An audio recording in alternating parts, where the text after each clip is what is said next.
bonjour à toutes et à tous, j'espère que vous allez bien, je vous souhaite la bienvenue sur ma chaîne.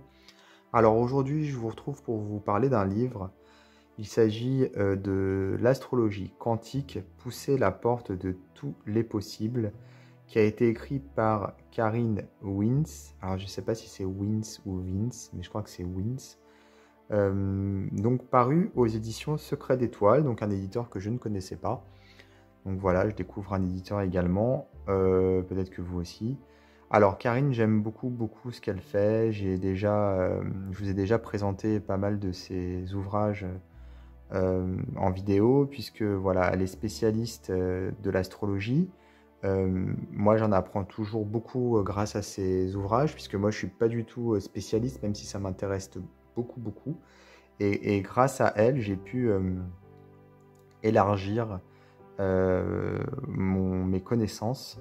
J'aime beaucoup ce qu'elle écrit, j'aime surtout sa façon de présenter les choses, c'est toujours très clair, très intéressant, documenté, on sent la maîtrise dans son texte, et elle fait partie des auteurs qui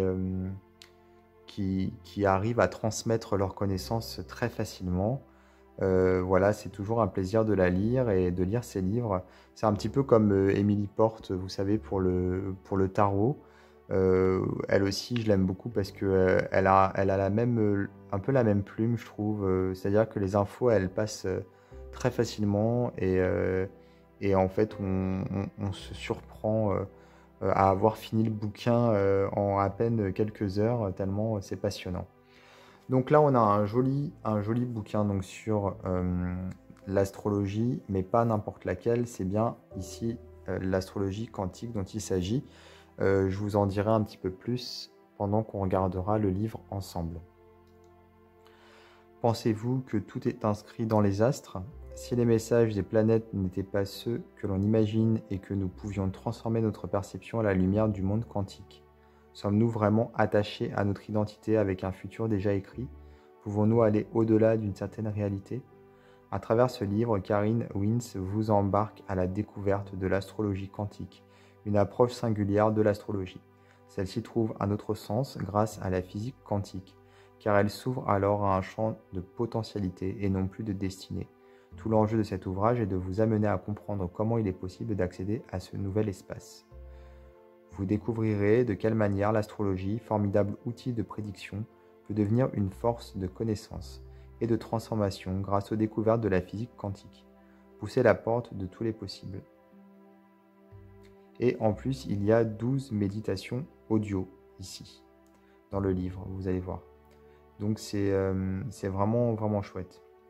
Donc voilà, je pense que vous avez saisi un petit peu l'idée. Donc l'astrologie, on va dire plus classique, elle est là pour nous, comment dire, pour nous montrer notre destinée, alors que l'astrologie quantique, elle est plutôt là pour nous aider à agir, à être maître de son destin et à faire tout ce qu'il faut pour, comment dire, avoir conscience des atouts et également des problématiques pour pouvoir faire évoluer la situation favorablement.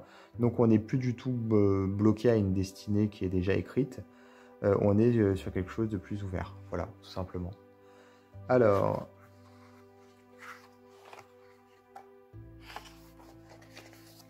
la préface, tout d'abord, puis ici, nous avons le sommaire. Donc le bouquin est très sympa, il y a plein de petites illustrations, en plus il est en couleur. Voilà, donc ça rend la lecture beaucoup plus facile et agréable. Ensuite, le préambule, donc c'est un petit peu comme l'introduction, si vous voulez, où Caryn va nous expliquer sa démarche et qu'est-ce que c'est justement que cette astrologie quantique, c'est-à-dire qu'est-ce que ça représente. Alors ici, l'astrologie, une science humaine ancestrale. Donc du sacré au profane, puis de la prédiction pure à la connaissance de soi. Ce qui est en haut est comme ce qui est en bas. Donc ça, c'est l'origine égyptienne de l'astrologie moderne. Donc vous voyez, on passe en revue tout plein de choses intéressantes au niveau historique. Ici, les influences grecques, la période moderne, donc astrologie et religion. À chaque fois, c'est des petits textes, des petits paragraphes qui sont assez courts, Mais justement, ça va à l'essentiel et ça nous permet comment dire, de saisir rapidement. On a également ici des petits encadrés, comme vous pouvez le voir ici, avec différentes couleurs. Ça attire l'attention. On va pouvoir donc rendre, enfin la lecture sera plus agréable. Les principaux courants aujourd'hui. Donc on a donc l'astrologie originelle, on a l'astrologie traditionnelle, l'astrologie psychologique analytique, l'astrologie humaniste, transpersonnelle, l'astrologie karmique et l'astrologie quantique. Donc pour l'astrologie originelle, ce sont les dieux qui régissent le monde, communication avec le sacré. L'astrologie traditionnelle, c'est les planètes qui sont reliées aux hommes et écrivent l'histoire, donc la destinée. L'astrologie psychologique analytique, ce sont les planètes qui deviennent des archétypes qui sont une fenêtre sur l'inconscient collectif. L'astrologie humaniste et transpersonnelle, les planètes sont des symboles et décrivent des champs d'expérience et d'évolution de l'homme, conscience. L'astrologie karmique, les planètes révèlent les vies passées, le karma influence le présent. Et l'astrologie quantique, le monde n'est pas ce qu'il semble être, les planètes sont des portes vers une compréhension plus vaste de la réalité permettant de co-créer ce monde, donc d'être actif. Vous voyez, co-créer le monde, donc être actif. Donc rappel, l'astrologie est le libre arbitre. Donc l'astrologie quantique, miroir de notre époque, puisqu'effectivement la science quantique qui a vraiment tout changé, ne nous met plus en tant que spectateur, en tant que simple spectateur, mais en tant qu'acteur. Donc l'astrologie quantique, c'est un petit peu la même chose. Donc par rapport aux atomes pour la physique quantique et aux électrons, mais ici c'est donc par rapport aux planètes. Explorer un monde dans un monde, la réalité virtuelle. Donc là on est sur les rêves lucides. Ensuite, en chapitre 2, le monde quantique. Les découvertes qui ont modifié notre façon de penser. Est-on vraiment libre et agit-on en conscience? Donc ici, il est question de neurosciences.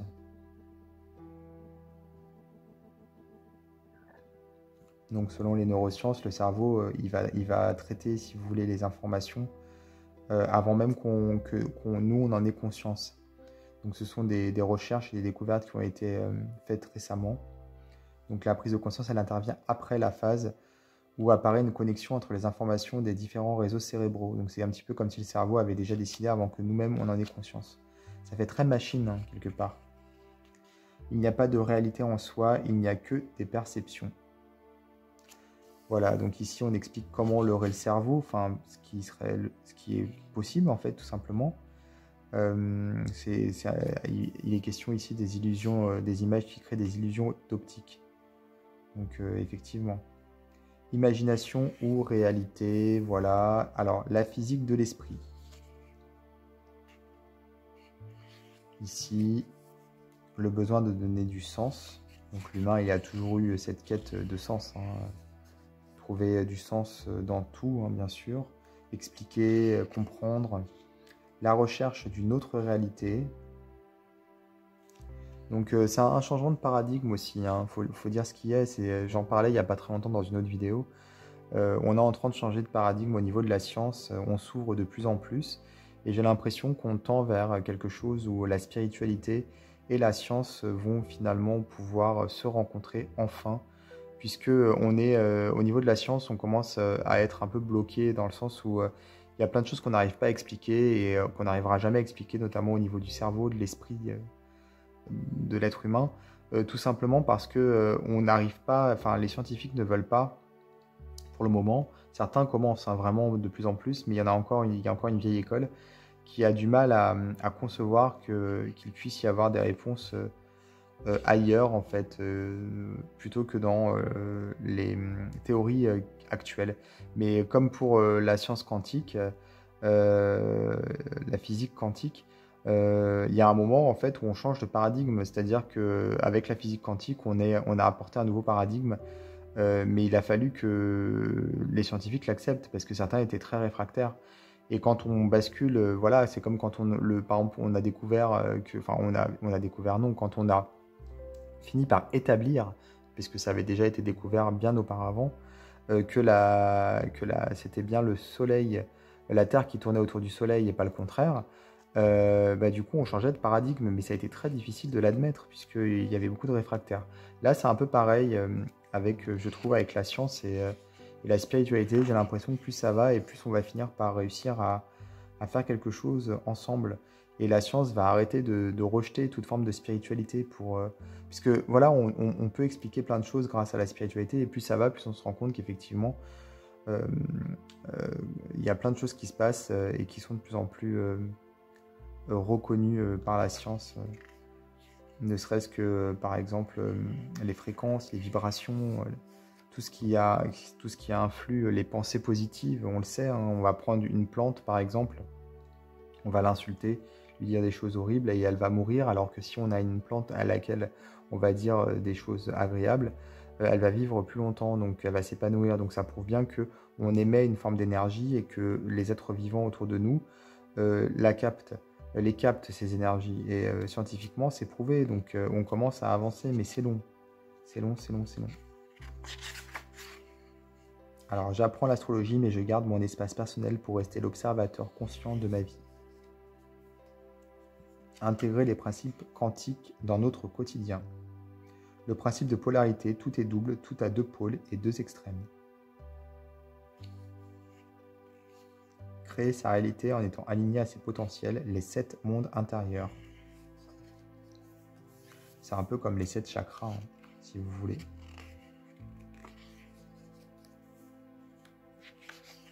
C'est intéressant parce que voilà, ici on a quelqu'un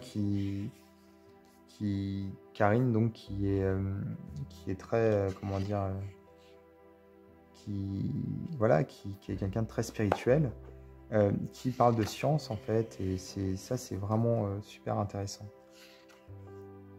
Et de plus en plus de scientifiques parlent de spiritualité également et reconnaissent voilà l'ampleur enfin comment dire, ce que la spiritualité peut faire en fait au niveau de la science. Se connecter à l'énergie quantique des planètes. Donc ici nous avons un tableau, donc ce sont les correspondances pour les 7 planètes principales, avec le jour de la semaine, le corps subtil, chakra et symbole des astres. Planète et méditation. Donc on va avoir ici la méditation du soleil, la méditation de la lune, Mercure,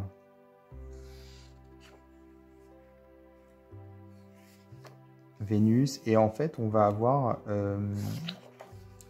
un petit QR code ici qu'on va scanner et on va pouvoir télécharger sa méditation.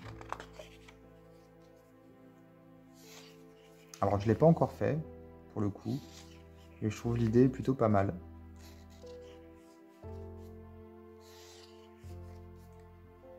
Uranus, Neptune, voilà, il y en a 12 en fait. Ensuite ici, approche quantique du signe astral, opposé, complémentaire ou encore similaire, vivre 2 états simultanés, avec des petits exercices. On a les 6 axes du zodiaque en astrologie quantique ici. Donc Bélier, Balance, Taureau, Scorpion, Gémeaux, Sagittaire, Cancer, Capricorne, Lion, Verseau et Vierge, Poisson. Alors voilà, je suis pas fan des bouquins qui ont des illustrations, vous savez, comment dire, qui prennent des pages pour rien. Mais c'est pas le cas ici, hein. Mais elles sont très très belles. Et pour le coup, il n'y en a pas beaucoup. Et ça permet d'aérer la lecture, mais il y a tellement d'infos dans le bouquin que je vais pas dire que c'est un bouquin qui a rien, qui a juste des illustrations, c'est pas du tout le cas. Parce qu'il y a des auteurs qui, vous savez, qui placent des illustrations partout, et en fait, si jamais on les enlève au niveau du texte, il ne reste plus rien. Ici, c'est pas le cas du tout, hein. Les illustrations sont très jolies, et pour le coup, ça n'enlève en rien la quantité de texte, parce que c'est un bouquin qui est vraiment très complet. Comment vivre une autre réalité. D'ailleurs, je trouve que Karine est très créative à ce niveau-là. Enfin, elle écrit beaucoup de livres, hein. Elle sort des jeux également. Vraiment, pour le coup, il y a vraiment un travail de recherche qui est fait. C'est très documenté. On sent la maîtrise à chaque fois. Alors, chemin astral selon votre signe astrologique. Donc, on a Bélier ici. En fonction, on va donc utiliser ici le cycle de base qui est développé précédemment pour pouvoir voir les différents temps en fait.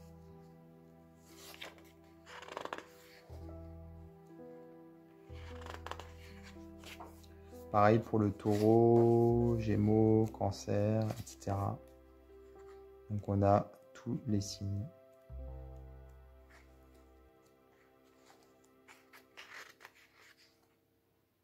Donc le thème natal avec l'astrologie quantique, les 10 planètes et leurs aspects majeurs. Donc les conjonctions, les sextiles, les trigones, les carrés, les oppositions. Ensuite ici on a des exercices supplémentaires qui sont proposés.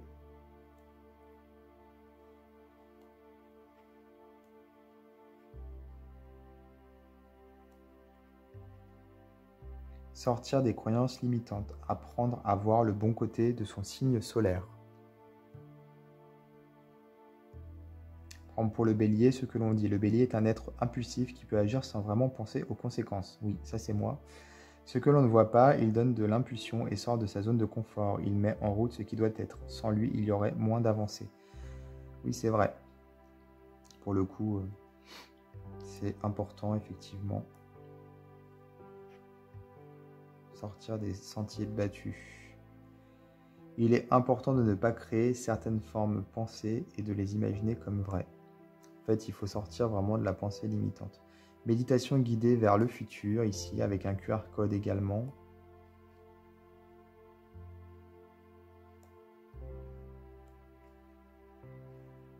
Fermer la boucle du temps, les planètes du mantra personnel.